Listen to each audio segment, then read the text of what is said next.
Hey everybody, it's Nancy King from Vanderbilt. I'm going to tell you a little bit about my project studying adjudication of Blakely facts in the states. As you all know, the Blakely decision in 2004 disrupted widely the sentencing guideline systems that many states had adopted. Here's a timeline of when which state adopted them.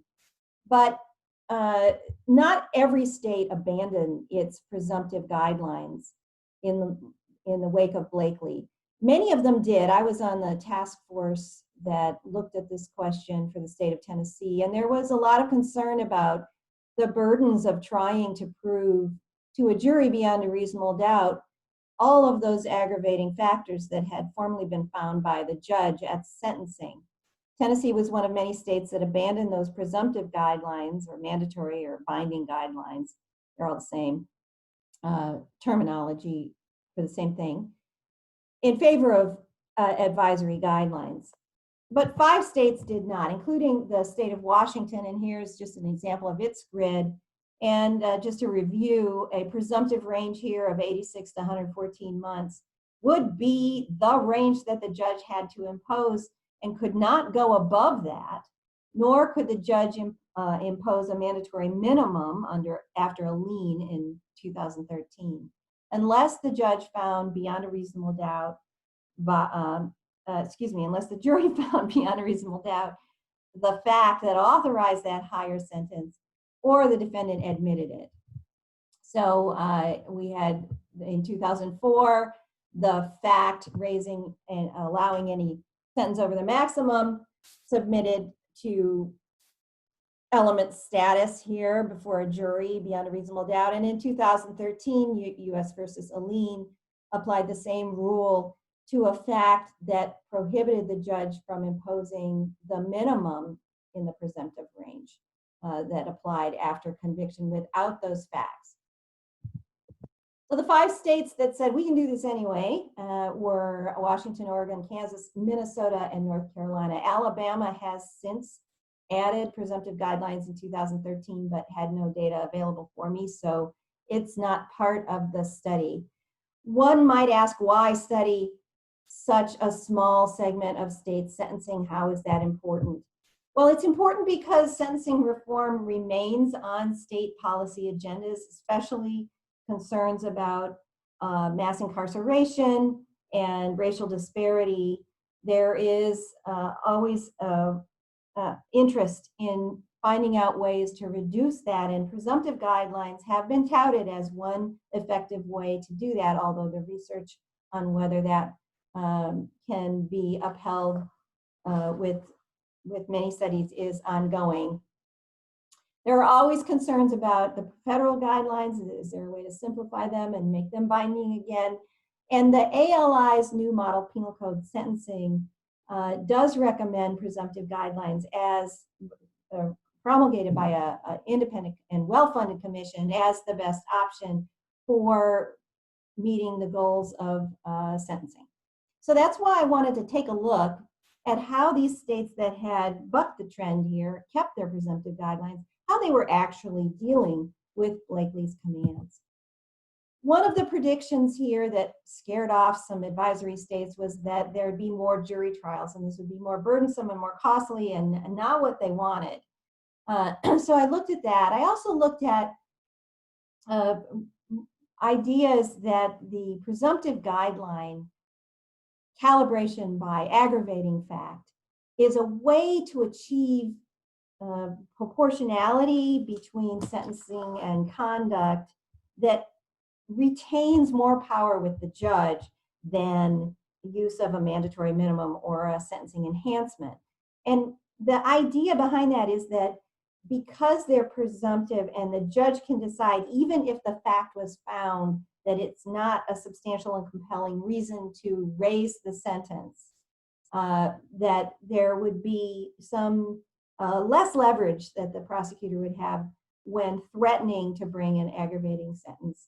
And the judges would have more leeway to follow what they think are the rules of sentencing, the purposes of sentencing, and less power to pick the sentence would be shifted to the prosecutor. So I wanted to look at that idea as well as whether there are accurate calibrations of punishment to conduct.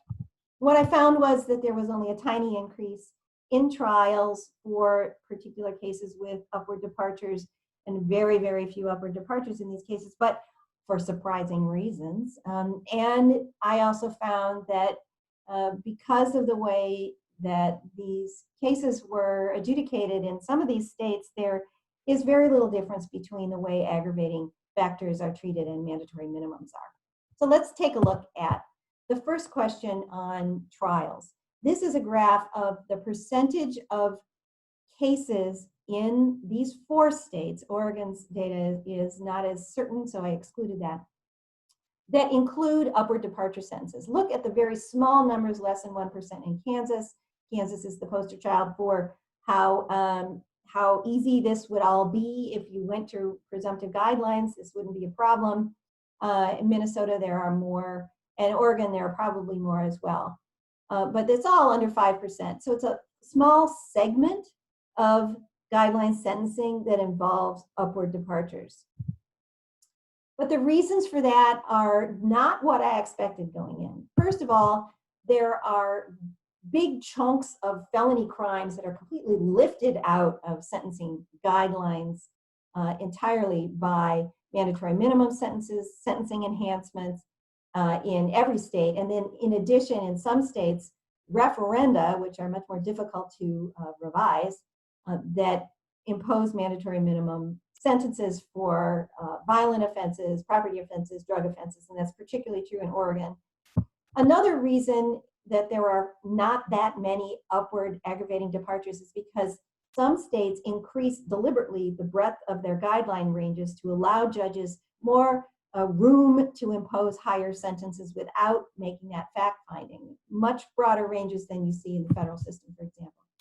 And this was probably the most surprising of all to me, is to find that many states have adopted very narrow interpretations of Blakely and Alene that basically remove from the reach of the Apprendi rule facts and departures that are not entirely clearly removed, or at least some states disagree about that. So let me give you a couple of examples. Dispositional departures, where the presumptive range is, say, probation, and the judge says, I don't want to stick with the presumptive range. I'm going to impose incarceration instead. That is not considered a departure subject to Blakely or Alene in Kansas. They exempt all dispositional departures. There's 5 times as many dispositional departures in Kansas as durational departures. There are a couple of states that have held that longer terms of probation beyond what is authorized by the presumptive term are also not departures governed by Blakely and Alene. Facts delaying release eligibility, so release on parole, release on supervised release, look a lot like mandatory minimum terms of incarceration, right? You have to serve this amount of time before you can be eligible for parole, but those are exempted in some states as well, as are facts that are not quite just the fact of prior conviction, but are related to it. So, for example, the defendant was on supervised release or on probation for a prior offense when he committed the offense of that's being sentenced now. So those holdings and those policy choices really do have an effect on the rate at which upward departures will happen in one of these states. And you can see from the orange bars in this graph that the trial rates that are not that much higher for cases with upward departures in these states, a little bit higher in Washington for a reason I'll talk about in a second. So not only are there there are not very many cases that even present an upward departure. In those upward departure cases, the trial rate is not very high. Now, why does Washington look different? One reason might be the crime mix of cases that are upward departure sentences. So the blue here is crimes against persons, and crimes against persons tend to have higher trial rates than other types of crimes. In fact, drug crimes are among the crime types that have the lowest trial rate everywhere. Washington, you see, has more upward departure cases that are crimes against person, and therefore their trial rate for upward departure cases might be a little bit higher than other cases. Oregon, it's such a small segment compared to other states, in part because of that Measure 11 that removed all those violent offenses from the reach of the guidelines to begin with. Moving away from trials for conviction to trials of aggravating facts. As you remember from that first graph, it's only a very small segment of these cases that are being tried at all. Most cases, whether they're in presumptive guideline states or not, whether they're upward departures or not, are being settled by plea deals, guilty plea and nolo pleas. When there's a guilty plea or nolo plea or a bench trial, there's not going to be a jury trial for those aggravating facts. Didn't find one. Looking at all those cases from 2010 to 2017, not a single one. When there is a plea, and that is in part because there are some states that don't allow that, when you waive the jury for conviction, you also waive for the aggravating fact. But when there is a jury trial, there's still a large group or significant group, up to 1 in 4 defendants convicted by jury, do not contest at all their aggravating factor. After conviction, they admit that aggravating factor or stipulate to it. Those cases that went to jury trial that had upward departures were mostly bifurcated proceedings. That was another concern about the burdens of bifurcating these proceedings. But again, because these state guideline systems are much simpler, it only takes one aggravating fact to open up the aggravated range to the judge. Most of these were jury trials, but many went to a bench trial after bifurcation on that aggravating fact. Now I want to turn to the other set of concerns or principles that people talk about when we talk about the difference between calibrating sentences with presumptive guidelines and aggravating facts compared to mandatory minimum sentences, sentencing enhancements, or aggravated nested offenses. The first thing to look at here is, again, most of these upward departures are part of a plea bargain, agreed to as part of a deal. And so we have the question of whether, when most of those plea agreements include stipulated facts to the aggravated factor. I'm stopping because I'm distracted. Let's see. Okay, I'm back. The question is whether judges in these presumptive guideline states are using their sentencing authority to reject stipulations by the parties. And I didn't see a lot of that going on. There are problems with both access to pre-sentence reports and incentives to disrupt party stipulations in these cases. I also found that the upward departures, particularly in Oregon and in states like Minnesota and to some degree Kansas, that had upward dispositional departures as well as upward durational departures, that they didn't, these deals using the departures didn't necessarily reflect more culpable conduct. In theory, of course, I'm going to quote the Minnesota Supreme Court here, upward departures are supposed to be limited to cases in which the defendant's conduct in the offense of conviction was significantly more serious than that typically involved in the commission of the crime in question. But instead, what I found in a large percentage of cases is that parties were mixing and matching upward departures and charge bargains and downward departures to arrive at the sentence they wanted. So the parties evaluate the case as a case that deserves this much, and then look for the charges and the departures from presumptive ranges and so forth that will get them to that sentence.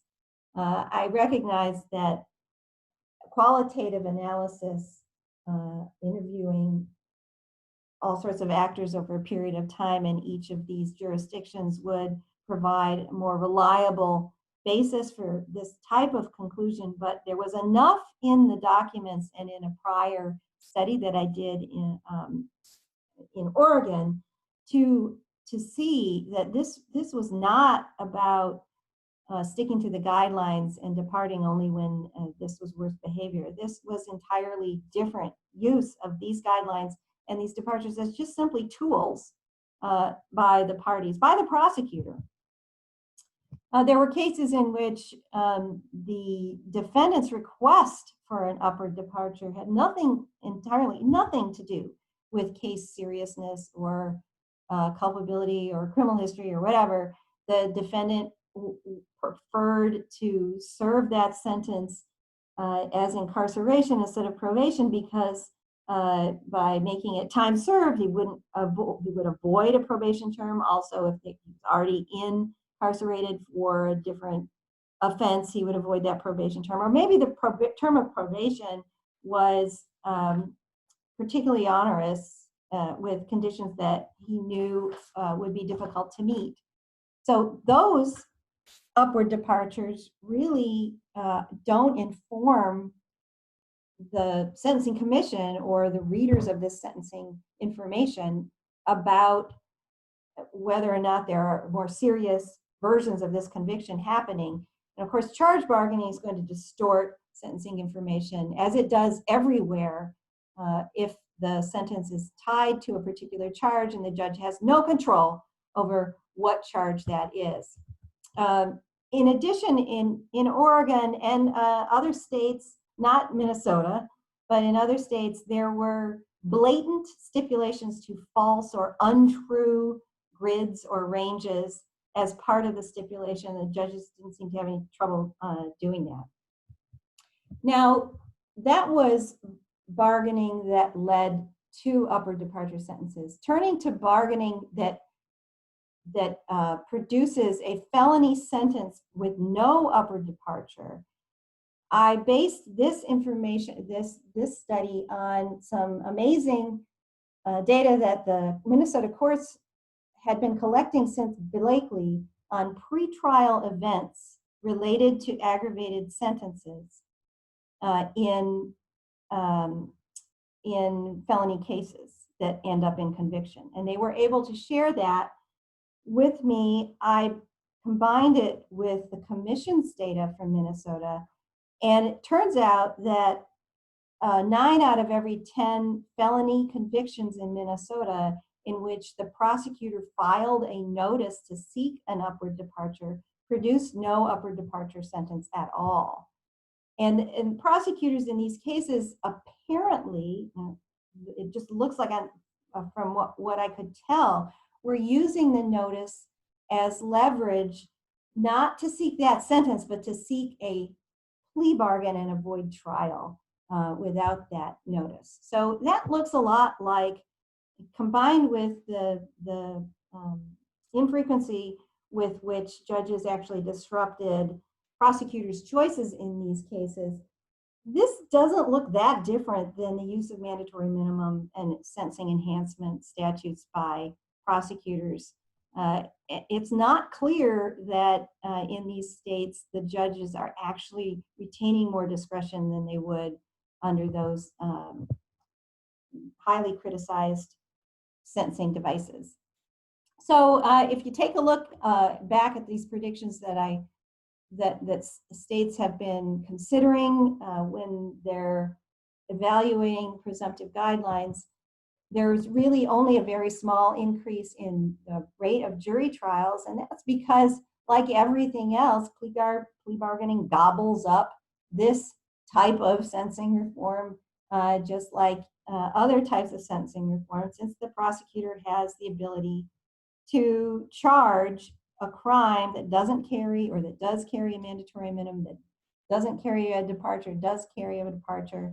And in addition to that, one of the things that is happening in these states is that states have made policy and legal decisions that drastically reduce the number of aggravated departures that happen. And as far as bargaining goes, we do see that these the sentencing data that comes out of these states is not necessarily what it appears to be, given the bargaining that goes on underneath it. So the last thing I want to point out here is that there are many unsettled questions about the Apprendi line of cases that are pervasive in these states where they're managing the adjudication of Blakely facts in felony cases for their sentencing. So, for example, the court has found that, and has said several times, that these facts that raise the presumptive range beyond what the judge has available after conviction carry the right to jury trial and the right to sentence to proof beyond a reasonable doubt, and those facts apply to those procedures apply to facts that raise a fine range, that raise an incarceration, that raise from a presumptive floor to a mandatory minimum. But there are several questions here on this slide that are not settled. What happens for a dispositional departure to jail instead of probation? What about durational departures for terms of release? What about uniquely severe conditions of release that can be imposed only after a finding of fact? What about lengthening the time before release eligibility? This is the next frontier in Apprendi litigation, and it is happening in these states. The other thing is, what about the other rights that attach to an element? None of these states treat these aggravating facts as elements for all purposes. They are not charged with the indictment or the initial charge. They are not treated as an aggravating fact would be if it was a tiered offense, say the gun finding with an armed robbery for remand or for relitigation. Some states do treat them with the same care that an ordinary plea colloquy would receive. Others don't. All of these questions have yet to be decided. For any state that's thinking about presumptive guidelines, they should be aware of these. So that's my short presentation on my study. I'm looking forward to speaking with everyone and all the papers at this wonderful symposium. Thank you.